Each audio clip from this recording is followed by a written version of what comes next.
extracelular, ¿sí?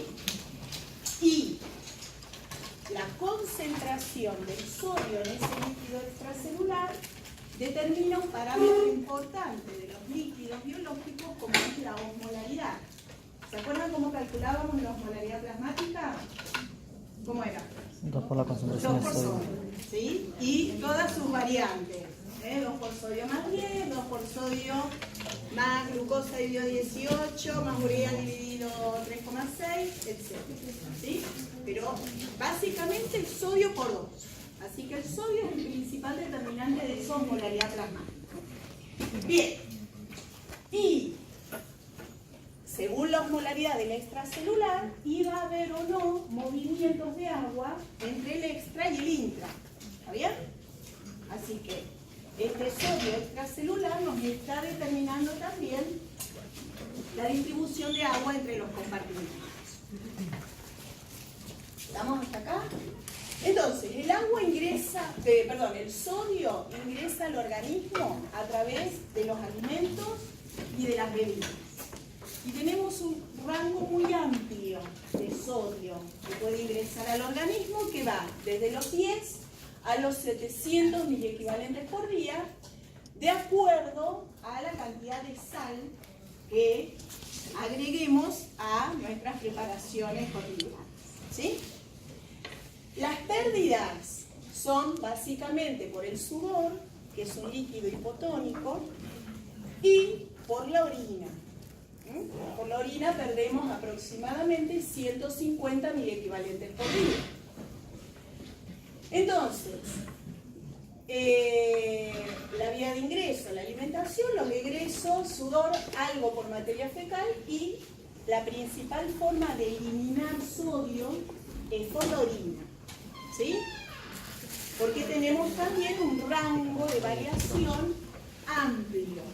La orina puede contener más o menos sodio de acuerdo al balance, de acuerdo a lo que has ingresado.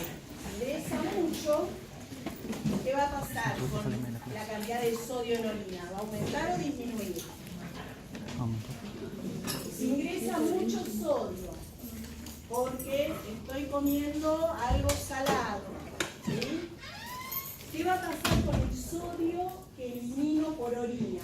¿Va a aumentar o va a disminuir o va a ser igual? Va a aumentar, porque yo debo mantener una concentración de sodio estable. ¿De acuerdo? Bien, esa concentración de sodio estable en plasma va de 135 a 145 miliequivalentes por litro. Así que es bastante estrecho ese rango. ¿Está bien? Bueno, lo mismo lo pensamos con el agua. El agua ingresa tanto con la ingesta de alimentos y bebidas, más el agua producida por el metabolismo. Y los egresos se dan por la piel, por la respiración, por la orina y por las heces. Nuevamente, la orina es la vía de eliminación que más nos interesa porque es la que se puede regular. A través de los mecanismos que vamos a ver hoy, se puede eliminar más o menos agua dependiendo de cuánto haya sido el ingreso. ¿Está bien? El objetivo es mantener el balance en cero, o mantener un volumen corporal total de agua estable. ¿Sí? ¿Vamos hasta acá? Bueno, si el ingreso es menor al egreso, vamos a tener un balance negativo de agua. El agua corporal disminuye.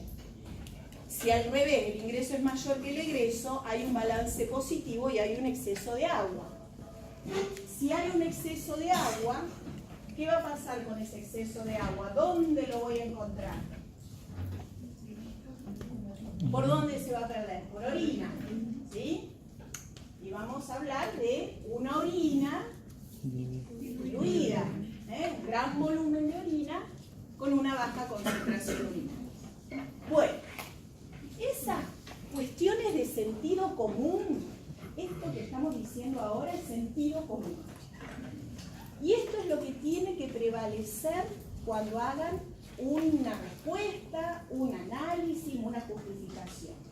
Por ahí se enrollan en una justificación muy detallada y la conclusión es totalmente opuesta al sentido común.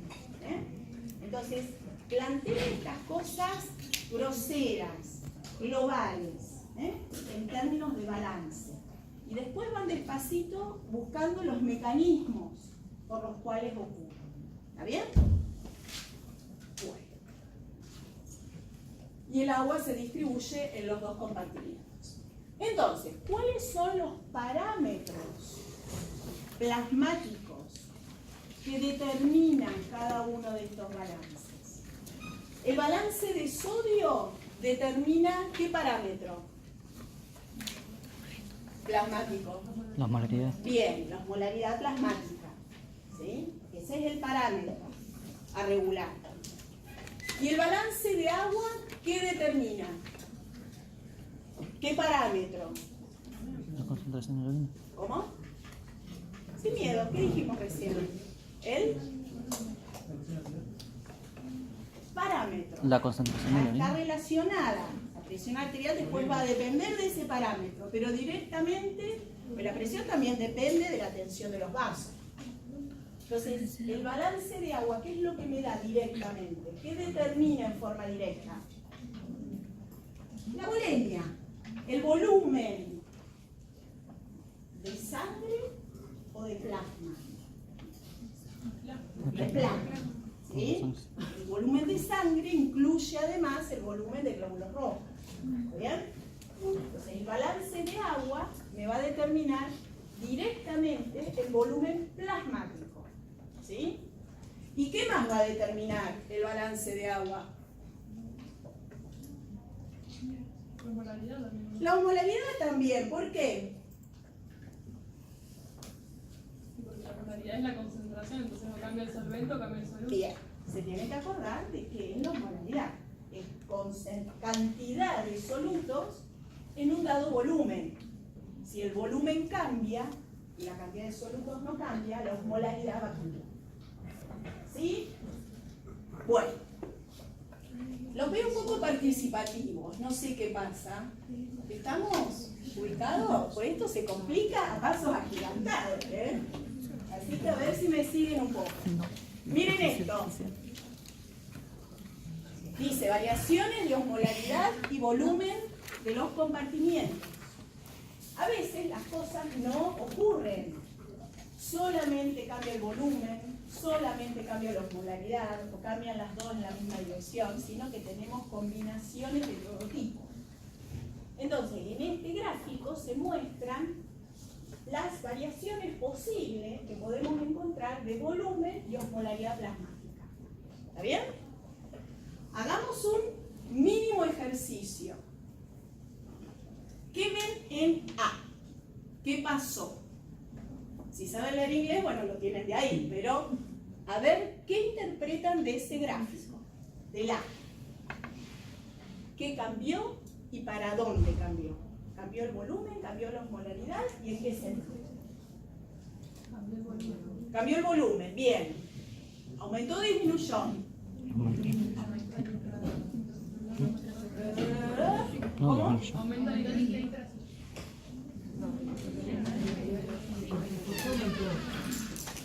Por eso, interpreten, miren, interpreten y explíquenme.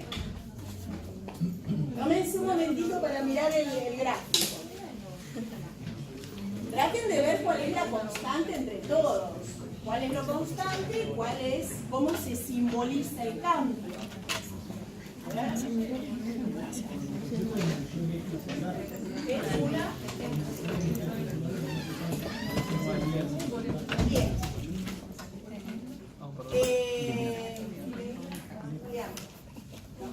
Acá Leandro dice que lo que cambió fue el volumen del extracelular, ¿sí? Sin cambio de la osmolaridad, ¿sí? Y el volumen del extracelular disminuyó. ¿Están todos de acuerdo? ¿Todos lo ven a eso? ¿O alguien no lo ve? Es importante esto. ¿Sí? Las líneas completas representarían el estado inicial. Fíjense que en los 6 gráficos es igual. ¿Está bien? Y la línea punteada representaría el disturbio, el cambio. ¿Sí? Entonces, en el primer gráfico, lo único que vemos que cambió es el extracelular. ¿Sí? Cambió el volumen, disminuyó el volumen. Entonces podemos decir que el gráfico A representa una disminución del líquido extracelular. ¿Está bien? Bueno, en B, ¿qué ven? Aumenta la motilidad y una disminución del volumen. Bueno, entonces, ¿cómo lo dicen? Refiriéndonos a los parámetros. Osmolaridad. ¿Cuál de los dos me interesa? Para analizar después los mecanismos de control y regulación. ¿Cómo quedó el intracelular o cómo quedó el extracelular? Porque hay cambios en los dos compartimientos. ¿Sí? El extra. Entonces, a mí, ¿qué me interesa mirar para poder predecir lo que va a ocurrir en el organismo? El extra. El extracelular, ¿sí? Porque es el reflejo del medio interno. Volviendo al concepto de medio interno del año pasado, todo esto que rodea la célula, que sería el intersticial en realidad. ¿Sí? Bueno, entonces, el gráfico B, ¿qué me estaría diciendo? Del extracelular. ¿Qué? ¿Qué pasa con el volumen? Disminuye. Disminuye el volumen y aumenta la osmolaridad. Bien. Y en el último gráfico, en el C, ¿qué veo?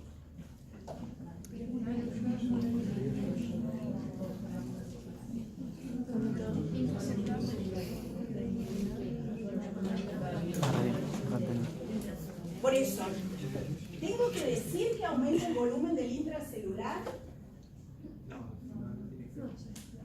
No, porque los cambios se van a originar de acuerdo a lo que se sensa del medio interno. Y el medio interno, que es el líquido intersticial, está representado en este gráfico, ¿dónde? En el extracelular, en el plasmático. ¿Sí? ¿Estamos? Es fundamental esto, porque si no empezamos el estudio vendría en otro lugar que no corresponde y llegamos a conclusiones raras. ¿Sí? Entonces siempre miren el extracelular. El extracelular está formado por el intersticial, el plasmático y los transcelulares. Eso lo vimos ya el año pasado. Los transcelulares tienen una composición peculiar, característica de cada epitelio. Esta semana van a ver el líquido cefalorraquídeo, que es un transcelular que tiene una composición única, ¿sí? Por el epitelio que lo forma. ¿Está bien? Pero entre el intersticio y el plasma, ¿sí?, hay libre circulación de moléculas. ¿Sí? ¿Qué es lo único que no pasa? Las proteínas. Así que yo sé que el plasma es lo mismo que el intersticial sin las proteínas, o con otra composición de proteínas. ¿Está bien? Bueno, entonces, ¿cuál sería el cambio que ocurre en el gráfico C con respecto al volumen del extracelular? Aumenta, disminuye, perdón, y con respecto a la osmolaridad también disminuye. ¿Está bien? Bueno, de la misma manera pueden hacer con los de abajo, que sería la situación opuesta. Después vamos a ver qué situación nos puede llevar a cada uno de estos cambios, ¿sí?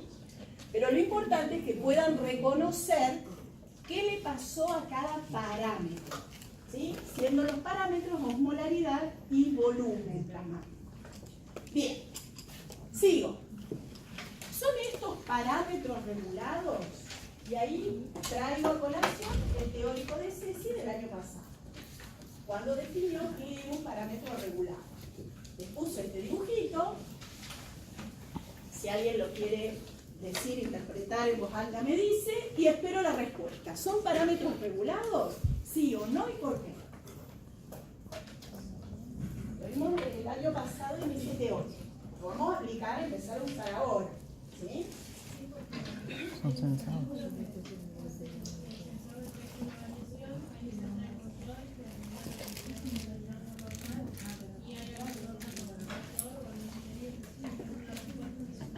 Muy bien.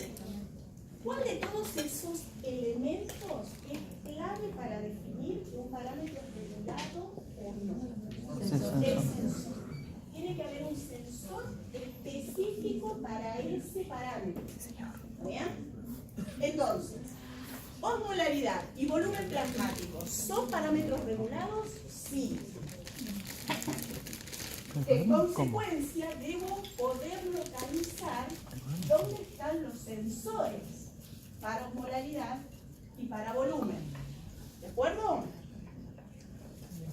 ¿Me siguen? Bueno, esta era la definición. Son parámetros regulados. Bueno, y ahí estaba la tabla de todos los parámetros regulados que se conocen hasta ahora, todos los receptores que están, los sensores, todos los sensores que están descritos en los distintos lugares del organismo donde se describen. Bueno, y no sé si llegan a ver, pero acá deberíamos, en este listado, encontrar el volumen, ¿sí?, plasmático, que en realidad está acá el volumen sanguíneo, y que habla de mecanosensores, ¿sí?, y habla acá al final de la osmolaridad de la sangre. Acá tienen el valor del rango de variación, y habla de osmoreceptores. Así que vamos a empezar analizando estos sensores, que son los que van a detectar directamente el cambio de ese parámetro, y van a generar una integración en ese lugar y en otro, y se va a producir luego una respuesta a través de un mecanismo efector que va a actuar sobre un órgano blanco para, ya sea por retroalimentación negativa o positiva, generar una vuelta a la homeostasis, ¿sí? Si tenemos que volver a la homeostasis, las retroalimentaciones en general son negativas, cuando están reactivas. Cambia el parámetro y la respuesta hace que el parámetro vuelva a su valor de referencia. ¿Bien? Bueno, ¿con qué empezamos? Osmoreceptor. Vamos a hablar de los osmoreceptores. Bueno, no. Les hago el resumen, entonces, de todo lo que vamos a hablar. Volumen y osmolaridad del LED. Los estímulos son detectados por dos tipos de receptores, ¿sí? Receptores de sodio u osmolaridad centrales, están en el hipotálamo. Van a ver en detalle el hipotálamo esta semana. Y receptores de volumen o presión, que uno ya lo vieron. El varorreceptor, ¿está bien? Lo vieron el viernes con Ana. Entonces, varorreceptores, pero también tenemos mecanorreceptores en las arteriolas aferentes del riñón, y tenemos mecanorreceptores en el atrio y los ventrículos, ¿sí? Bien, estos receptores de osmolaridad y los varorreceptores periféricos van a terminar llevando la información a estos núcleos hipotalámicos, supraóptico y paraventricular. Ahora vamos a ver el camino que hacen. Y de estos núcleos, que no son los sensores, son núcleos de integración, va a surgir una respuesta. Y esa respuesta involucra muchos efectos sobre distintos órganos o tejidos. Uno es aumentar cambios en el apetito por la sal y la sed, secreción de vasopresina y oxitocina, activación o no del sistema nervioso simpático y activación o no del sistema renina-angiotensina-aldosterona. Todas estas acciones llevan a que el volumen y la osmolaridad vuelvan al valor que tenían inicialmente. Por eso es importante poder detectar cuál fue el cambio inicial. Si el volumen plasmático disminuyó, tengo que explicar qué es lo que pasa a ante esa disminución del volumen plasmático, para que la respuesta lleve a que el volumen plasmático aumente, ¿sí? O si la osmolaridad disminuyó, tengo que hacer todo el camino para poder explicar cómo esa osmolaridad vuelve a aumentar y vuelve a entrar otra vez en el rango de variación normal, ¿sí? Bueno, en el caso de los mecanorreceptores en las arteriolas aferentes del riñón, estos directamente...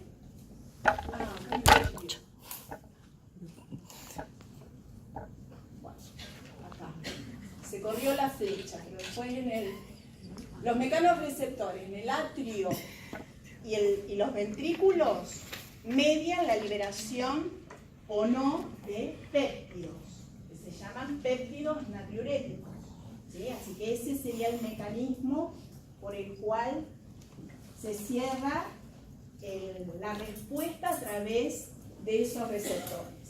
Y los mecanorreceptores en las arteriolas aferentes del riñón lo que hacen es activar o no el sistema renina-angiotensina aldosterona.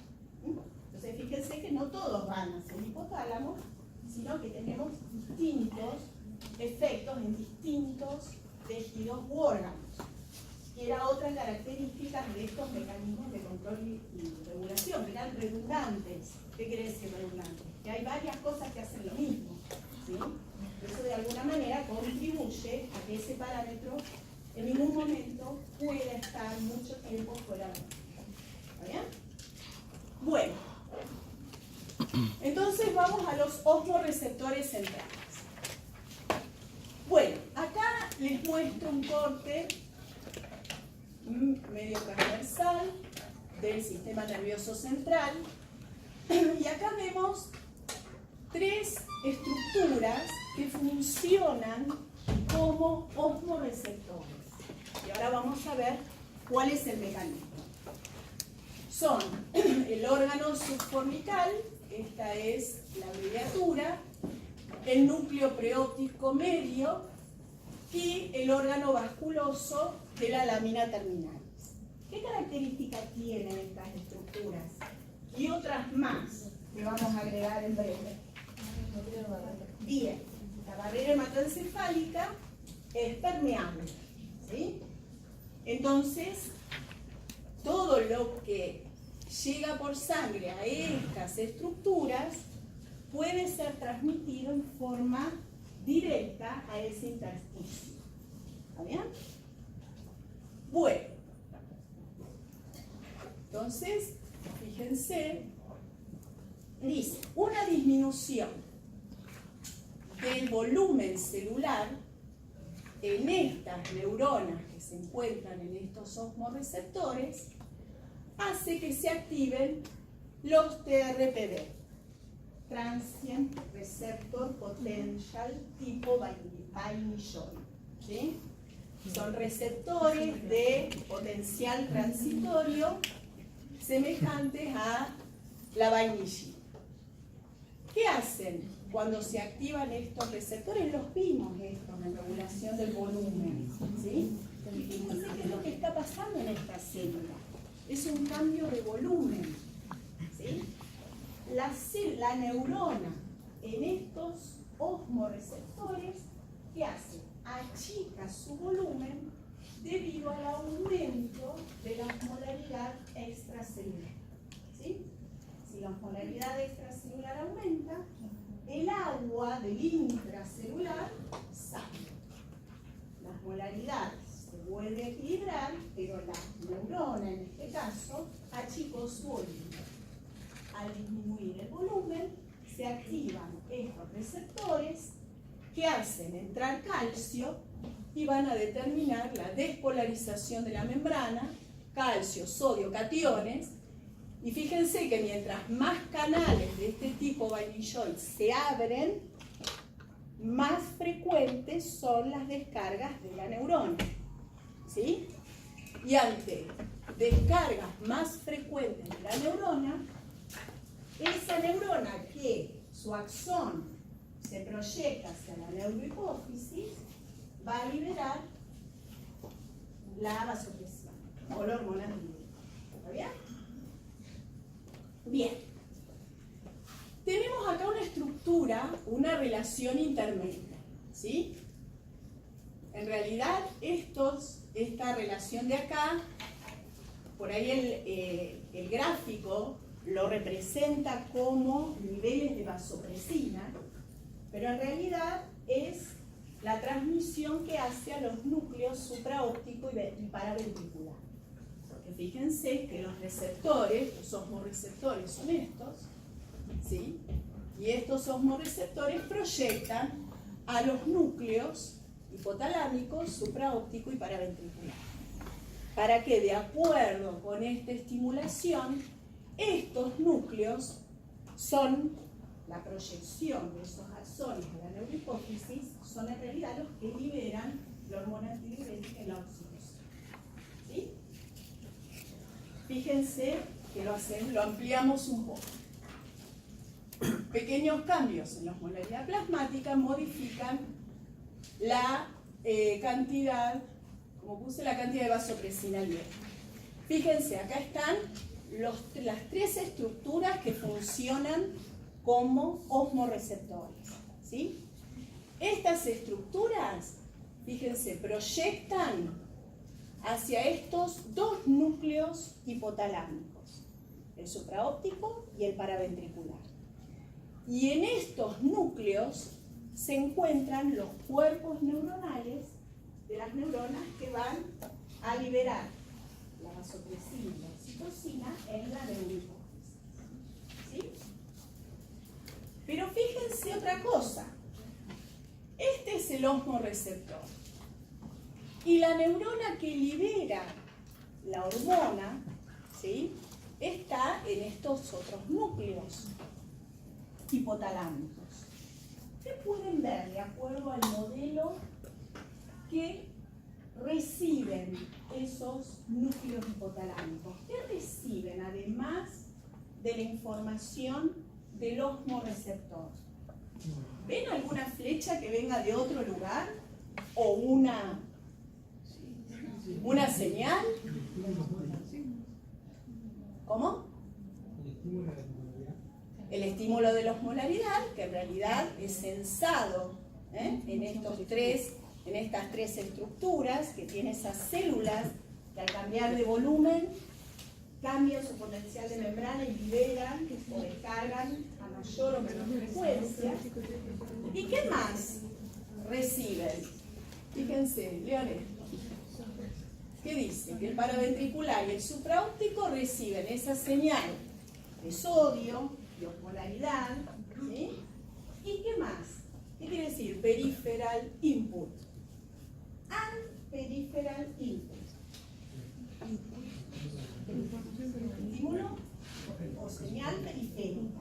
¿Y a qué nos referirá? ¿O a qué se referirá con señal periférica? ¿Qué señal periférica vieron la clase pasada que tiene que ver con la regulación de la osmolaridad y del volumen? ¿De dónde viene esa señal periférica?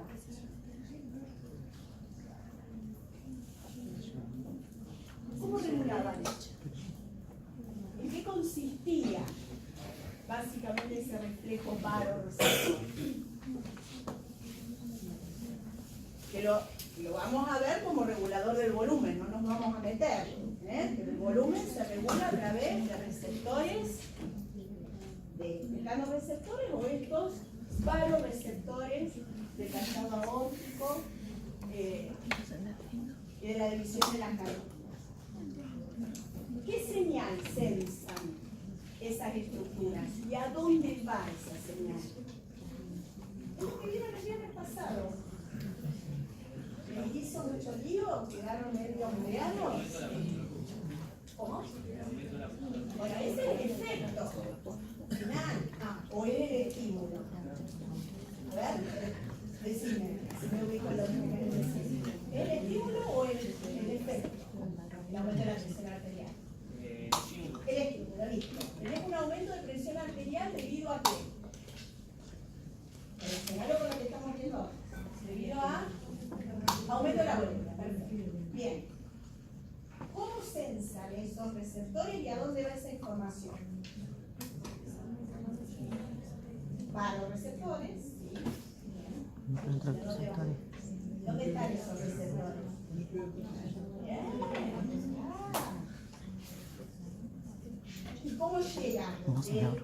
receptor, el sensor, al núcleo del tracto solitario? Esa información.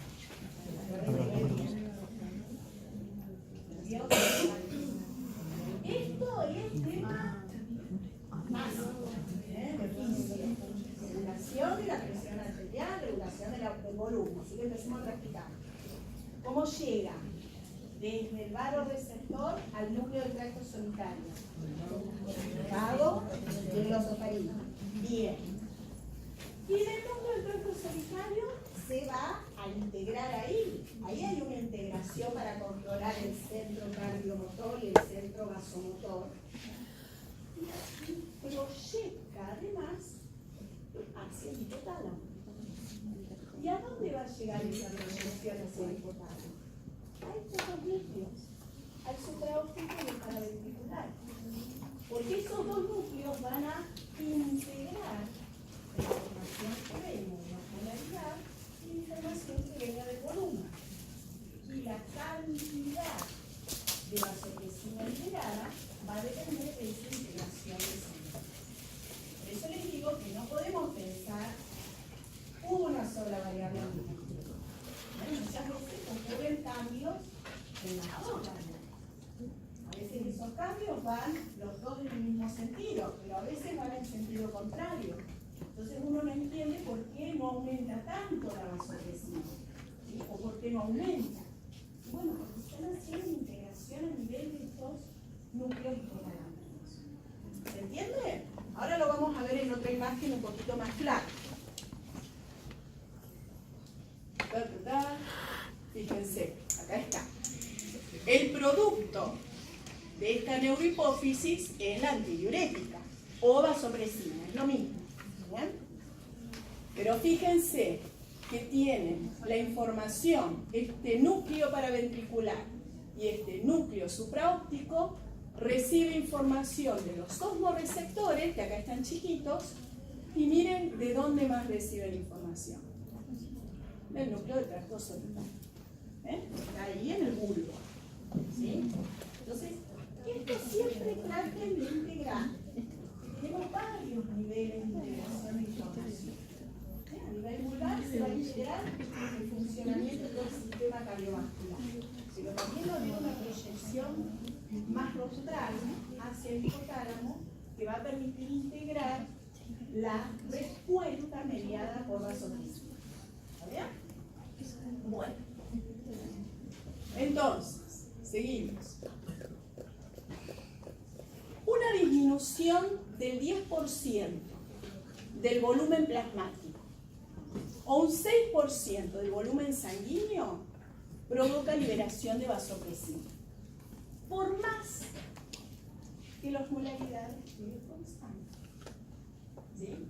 Entonces, el cambio de volumen hace liberar también vasopresina, hace liberar antidiurético, por lo que dijimos antes, porque se está integrando a nivel del hipotálamo. Ahora vamos a ver las raíces. ¿Cuánto tiene que cambiar el volumen para que se libere vasopresina y cuánto tiene que cambiar la osmolaridad para que se libere vasopresina? Una de las dos señales, uno de los dos parámetros es más sensible que el otro. Es decir, el cambio más pequeño del parámetro genera una mayor liberación del hormona. ¿Bien? Entonces, para el caso del volumen, tiene que haber una disminución del 10% del volumen plasmático. ¿Cuánto? Mililitros. A ver una cuenta rápida. Del volumen plasmático. El 10% del volumen plasmático que disminuye. ¿Cuánto es más o menos del volumen plasmático? Así cuenta rápida. A ver. Pongan números redondos. Volumen, volemia. ¿Cuánto le ponemos? 5 litros. Volumen plasmático. ¿Cuánto le ponemos? Rápido.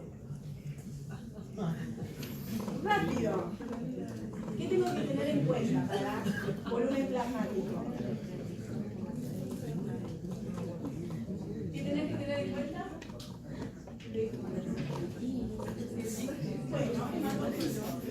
40%.